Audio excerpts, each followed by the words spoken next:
courtesy of the hotel. The rain came down in sheets, hammering against the windshield of Clara's car as she navigated the winding mountain road. Her GPS had lost a signal miles ago, and the dim glow of her phone's flashlight was the only thing illuminating the crumpled map on the passenger seat.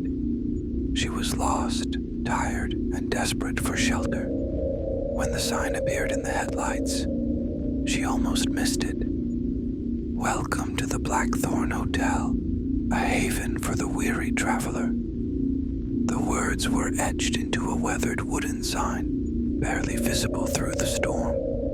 Clara hesitated for a moment, her fingers tightening on the steering wheel. The hotel loomed ahead, a sprawling Victorian structure with gabled roofs and tall, narrow windows that seemed to stare out into the darkness like hollow eyes. It was the kind of place that belonged in a Gothic novel, not on a remote mountain road. But the storm left her no choice. Clara parked her car and hurried up the steps to the grand entrance, her clothes soaked and her hair plastered to her face.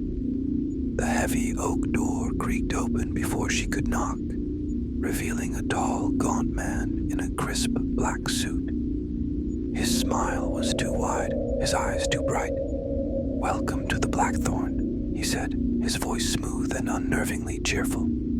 "We've been expecting you." Clara froze. "Expecting me?" The man's smile didn't waver. "Courtesy of the hotel, of course. Please, come in." She stepped inside, the warmth of the lobby doing little to ease the chill that had settled in her bones.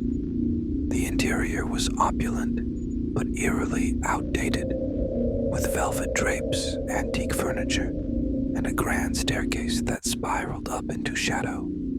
A faint scent of mildew lingered in the air, masked by the cloying sweetness of potpourri. "I'm sorry," Clara said, shaking her head. "I didn't make a reservation. I just need a room for the night." The man, whose name tag read Mr. Graves, nodded. "Of course, room 13 is available. It's our finest suite." Clara frowned. "Isn't that unlucky?" Mr. Graves chuckled, a sound that sent a shiver down her spine. "Not here. At the Blackthorn, every guest is treated with the utmost care, courtesy of the hotel." He handed her a heavy brass key and gestured toward the staircase. "Dinner will be served at 8 p.m. sharp. We do hope you'll join us." Clara made her way to room 13, her footsteps echoing in the empty hallway. The room was as lavish as promised, with a four-poster bed, a marble fireplace, and a balcony overlooking the storm-ravaged forest. But something felt off. The air was too still, the silence too heavy. As she unpacked her bag, she noticed a small envelope on the nightstand. Inside was a handwritten note. "Courtesy of the hotel.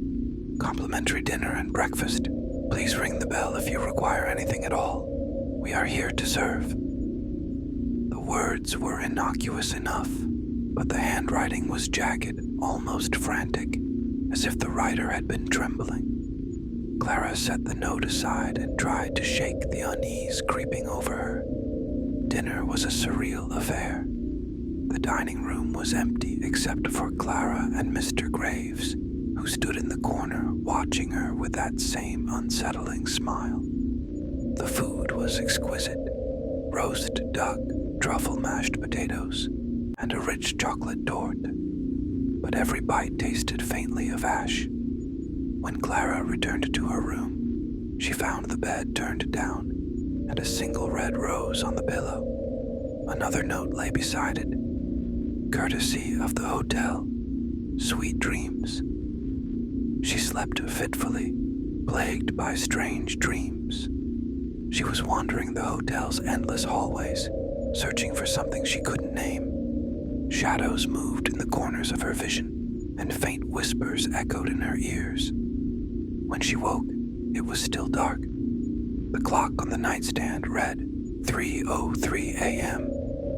Clara sat up, her heart pounding. She wasn't alone. A figure stood at the foot of the bed, silhouetted in the moonlight. It was a woman in a tattered gown, her face pale and gaunt, her eyes hollow. She raised a bony finger to her lips and whispered, "Shh, courtesy of the hotel." Clara screamed, but no sound came out. The woman vanished, leaving behind the faint scent of decay. The next morning, Clara packed her bags and hurried downstairs, determined to leave. But the lobby was empty. The front door was locked, and no matter how hard she pulled, it wouldn't budge. Mr. Graves appeared behind her, his smile wider than ever. "Leaving so soon? But you've only just arrived." "Let me out," Clara demanded, her voice trembling. "I'm afraid that's not possible," he said. "You see, once you check in, you never check out. Courtesy of the hotel." Clara backed away, her mind racing. She turned and bolted up the staircase, but the hallways seemed to stretch and twist, leading her in circles. Every door she opened revealed the same room, room 13. And then she saw them, the other guests, pale, hollow-eyed figures who watched her with vacant stares. They whispered the same phrase over and over. "Courtesy of the hotel. Courtesy of the hotel." Clara woke with a start, gasping for air. She was in her car, parked on the side of the road. The storm had passed, and the morning sun shone brightly through the trees. It had all been a dream. Relief washed over her as she started the engine and drove away. But as she glanced in the rearview mirror, she saw it, a faint reflection of the Blackthorn Hotel, its windows glowing like hungry eyes. And on the seat beside her, a single red rose.